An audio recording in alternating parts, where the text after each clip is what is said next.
નમસ્કાર મિત્રો, welcome to our channel Angel tuition classes. હું નિમેશ પટેલ. આપણે ધોરણ 6માં પ્રકરણ નંબર 7 અપૂર્ણાંક સંખ્યાઓ એમાં 7.1ની ચર્ચા કરીએ છીએ. હવે 7.1 એમાં અપૂર્ણાંકને લગતા કેટલીક આકૃતિઓ અને પ્રશ્નોની ચર્ચા કરી.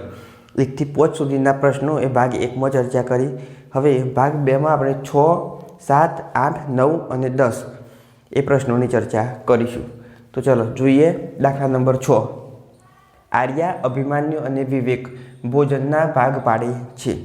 એટલે આર્યા, અભિમન્યુ અને વિવેક એક સાથે જમવા બેઠા હતા અને એમાંથી અભિમન્યુ અને વિવેક એ બંને પોતાનું ટિફિન ઘરે ભૂલી જાય છે. અને આર્યા એ શાકભાજીની અને જામની એ સેન્ડવિચ લઈને આવે છે. એટલે કે 2 સેન્ડવિચ લાવે છે. તો હવે 2 સેન્ડવિચ એ 3 લોકોની વચ્ચે કઈ રીતના વેચશે? તો એના ઉપર 2 પ્રશ્નો આપેલા છે, A અને B. તો આ બંને પ્રશ્નોના આપણે જવાબ લખીશું. ચલો, એમાં પ્રશ્ન 1 A. આર્યા તેની સેન્ડવિચ કેવી રીતે વહેંચશે કે બધાને એક સમાન ભાગ મળશે? ખાવાવાળા લોકો 3, આર્યા, અભિમન્યુ અને વિવેક. સેન્ડવિચ હતી 2. તો 2 સેન્ડવિચના એવા કઈ રીતના ભાગ પાડીશું કે 3ને સરખા ભાગે મળશે? તો આર્યા તેની સેન્ડવિચ કેવી રીતે વેચશે કે બધાને સમાન ભાગ મળશે? તો 3ને સરખા ભાગે વેચશે. કઈ રીતના? 3ને સરખા એટલે કે સમાન ભાગે વહેંચશે. કારણ કે આમાં એ અપૂર્ણાંક તરીકે પૂછેલું નથી. આર્યા તેની સેન્ડવિચ કેવી રીતે વહેંચશે કે બધાને એક સમાન ભાગ મળશે? એટલે 3ના સમાન ભાગ કરશે. સેન્ડવિચના 3 સમાન ભાગ કરી અને 3 એક ભાગ લેશે. હવે નીચેનામાં એનો જવાબ અપૂર્ણાંકની રીતના દર્શાવવાનો છે. દરેક છોકરાને સેન્ડવિચનો કેટલામો ભાગ મળશે? આ કેટલામો ભાગ મળશે એટલે કે એને અપૂર્ણાંકના સ્વરૂપમાં દર્શાવો. હવે સેન્ડવિચ હતી 2, એક હતી શાકભાજીની અને બીજી હતી જામની. તો આ 2 સેન્ડવિચ જ્યારે બાળકો હતા 3, એટલે કે સેન્ડવિચ 2 હતી, એના ભાગ કેટલા પાડીશું? 3 ભાગ. બાળકોની સંખ્યા 3, આર્યા, અભિમન્યુ અને વિવેક. એટલે સેન્ડવિચ 2 ભાગ્યા બાળકો 3, એટલે 2 ભાગ્યા 3 કરીશું એટલે પોઈન્ટમાં જવાબ આવશે. એટલે એટલા ભાગની સેન્ડવિચ એ દરેક બાળકને મળશે.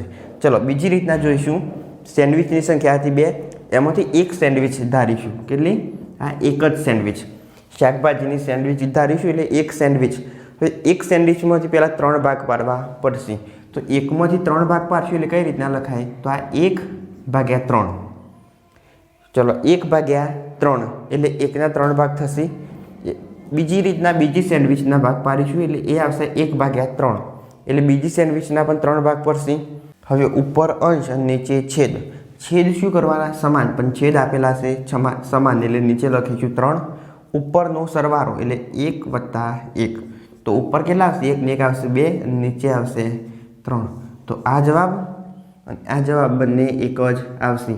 એટલે કે સેન્ડવિચ વેચશું કઈ રીતના? તો 2 સેન્ડવિચ અને 3 બાળકો એટલે 2 ભાગ્યા 3 એટલે 2/3.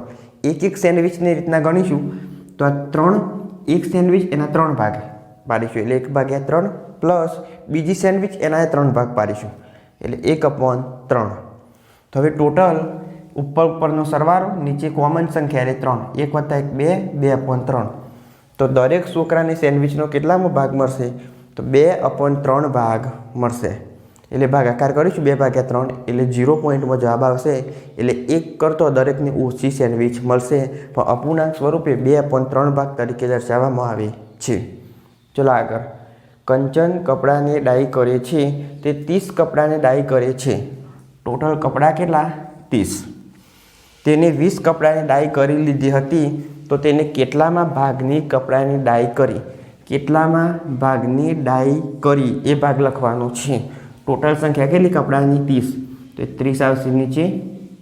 હવે ઉપર તેને 20 કપડાને ડાય કરી લીધી તો એ 20 આવશે ઉપર. ચલો 20 ભાગ્યા 30. હવે 0 0 થશે કેન્સલ એટલે 2/3. હવે તેને કેટલામાં ભાગના કપડાની ડાય કરી? તો તેને 2/3 ભાગના કપડાની ડાય કરી.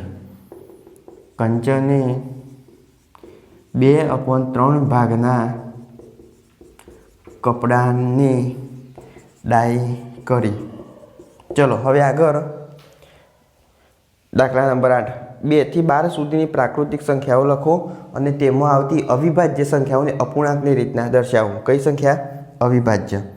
હવે 2 થી 12 સુધીની પ્રાકૃતિક સંખ્યાઓ તો કઈ આવશે? 2, 3, 4, 5, 6, 7, 8, 9, 10, 11, 12.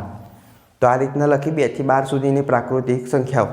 એમાં અવિભાજ્ય સંખ્યાઓ એની નીચે લીટી દોરીશું. ચલો, અવિભાજ્ય એટલે 2 કે જે સંખ્યાના 2 ભાગ ના પડતા હોય, એટલે કે અવયવો પડતા ન હોય, તેને અવિભાજ્ય સંખ્યા કહેવામાં આવે છે. તો 2ના અવયવો પડશે નહીં, એટલે 2 એકમાત્ર બેકી અવિભાજ્ય સંખ્યા. 3 અવિભાજ્ય, 4 એ વિભાજ્ય, 2 દુ 4, 5 અવિભાજ્ય, 6 અવિભાજ્ય, 7 અવિભાજ્ય.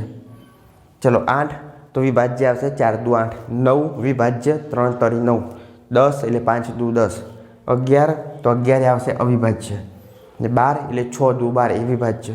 તો અવિભાજ્ય સંખ્યાઓ કઈ મળશે? 1, 2, 3, 4, 5. તો અવિભાજ્ય સંખ્યા ઉપર લખીશું. અવિભાજ્ય સંખ્યાઓની સંખ્યા એટલે આ જે સંખ્યા આવી એ ટોટલ સંખ્યા કેટલી? તો 1, 2, 3, 4, 5. તો 5 લખીશું ઉપર. નીચે શું આવશે? તો ટોટલ સંખ્યાઓ. હા, 1, 2, 3, 4, 5, 6, 7, 8, 9, 10, 11. તો નીચે આવશે 11.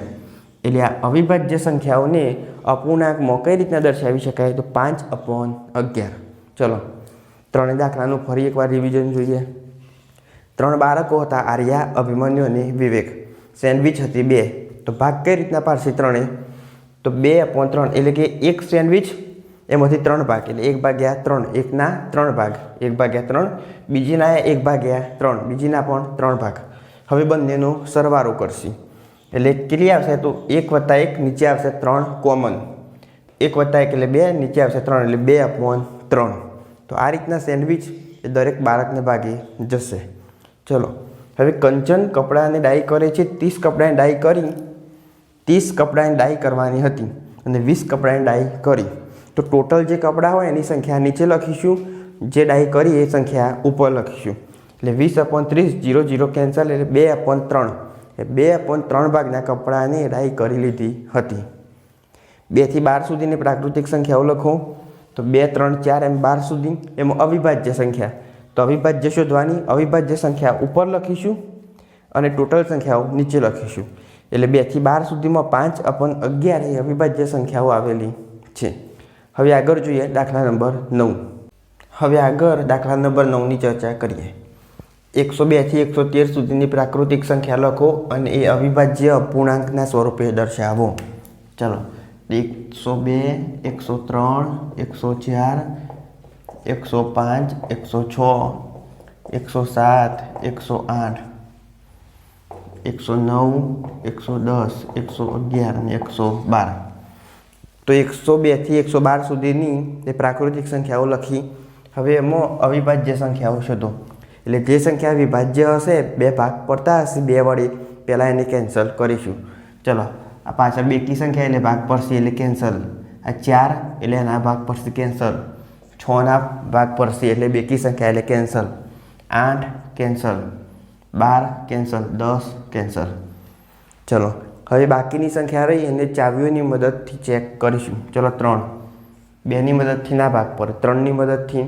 તો 3 1 4 અંકોનો સરવાળો એટલે ના ભાગ પડી. એના પર 5 ના આવે. 6 તો 6માં 2 નહીં આવે, 6 નહીં આવે. 7. ચલો, 7 દુ 14, 7 1 7, 3. 7 નહીં આવે. 8 8 2 નહીં આવે. 9 તો 9 નહીં આવે. 10 નહીં આવે. ચલો, 11 પણ ભાગ પડશે નહીં. 12 પણ ભાગ પડશે નહીં. એટલે આ એક સંખ્યા જે અવિભાજ્ય સંખ્યા હશે. 103 એ અવિભાજ્ય સંખ્યા છે. 105 5 ભાગ પડશે એટલે આ કેન્સલ. ચલો, 107 એ અવિભાજ્ય સંખ્યા છે. ચલો, એના પછી 109. હવે 109 એમાં શું આવશે? 7 ભાગ, 7 1 7, 8 9 10, પાછળ આવશે 9. તો અહીં આગળ આ પણ બનશે અવિભાજ્ય સંખ્યા. એટલે 109 એ અવિભાજ્ય સંખ્યા છે. એના પછી 111. ચલો, 111 2 નહીં પણ 3 તો અંકોનો સરવાળો. તો 3 ભાગ ચાલશે. 3 તરી 9, 10 11 2 ઉપરથી આવશે 1 3 સીધું 21 એટલે આ ત્રણેય ભાગ પડશે એટલે આ આવશે વિભાજ્ય.